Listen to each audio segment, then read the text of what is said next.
Petrus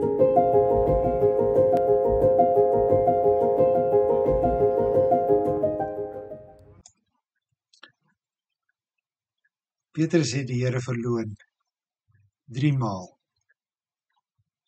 Genadiglik het die hoenderhaan gekraai, 2 keer. Die Here gebruik hoenderhaan om die boodskap van redding vir Petrus te bring. Goeienaand en welkom by ons aandgesprekke. Lukas, in sy weergawe van die gebeure, voeg nog iets aangrypends by. Kom ons luister na die verhaal uit Lukas 22 vanaf vers 60.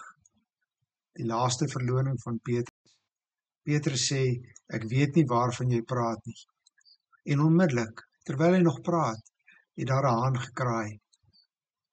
Die Here het omgedraai en na Petrus gekyk.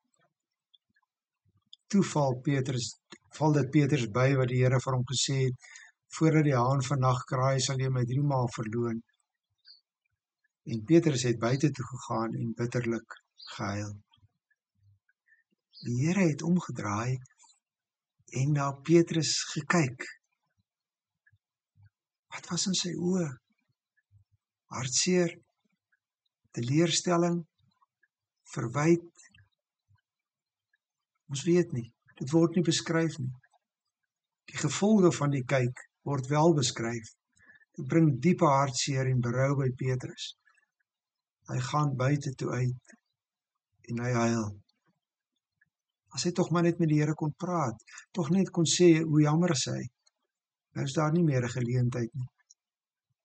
Van hier af sou die pad na die kruis, na die graf toe lei. Alle kommunikasie tussen Petrus en die Here is nou afgesny. Spyt kom te laat. Die pad van vergifnis en versoening is verby. Waarheen sal Petrus met sy sonde gaan? Hoe sou hy die tyd vanaf daardie nagtelike oggendure van die Vrydag tot die Sondagoggend met Jesus se opstanding verby gekry het? Daar was iets waaraan Petrus nog kon vashou. Die woorde van Jesus kort tevore was nog vars in sy geheue, Lukas 22 vers 32. Maar ek sê vir jou, dit is vir Petrus, ek het vir jou gebid, dat jou geloof jou nie begewe nie. As jy weer tot inkeer gekom het, moet jy jou broers versterk. Jesus het ook gesê, nadat ek uit die dood opgewek is, sal ek julle vooruit gaan na Galilea toe. Dalk sal dit werklik gebeur, al skreeu die werklikheid van die kruis en die graf daarteen. Dalk is alles nie te vergeefs nie. Dalk sal daar nog 'n geleentheid kom om te sê jammer. Genadiglik stop die verhaal van Jesus, en daarom ook die verhaal van Jesus en Petrus nie hier nie. Ons skuif ons gedagtes na ongeveer 48 uur later, omtrent dieselfde tyd, Sondagoggend. Die gebeure volg mekaar vinnig op.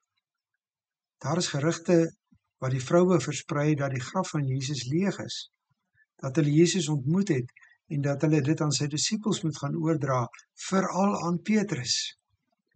Markus 16 vers 7. Dit kan tog nie. Blote vroueplaatjies. Dis die eerste reaksie van die disippels. Maria Magdalena vertel van die gebeure aan Johannes en aan Petrus, en saam hardloop hulle na die graf toe. Petrus, die ouer van die twee, kom laaste daaraan, maar gaan eerste in die graf in en sien die leedoeke. Hy is verwonderd. Die belofte van die opstanding word vir Petrus 'n werklikheid, nie net meer 'n moontlikheid nie. En dan verskyn Jesus aan Petrus alleen.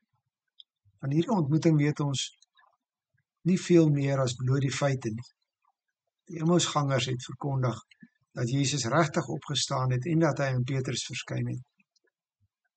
Later maak Paulus melding dat Jesus eers aan die vroue en daarna aan Sefas, dit is Petrus, en daarna aan die ander disippels verskyn het. Die opgestaande Here ontmoet Petrus alleen. Wat tydens hierdie private ontmoeting gebeur het, weet ons nie. Dis te persoonlik van aard. Maar ten minste weet ons nou wat in die oë van die Here was toe hy na Petrus gekyk het. Pastorale omgee, innige liefde. Ek het jou, Petrus, so lief, dat ek my lewe ook vir jou gaan aflê. Hierdie Here kyk vandag in liefde na ons. Goeienaand.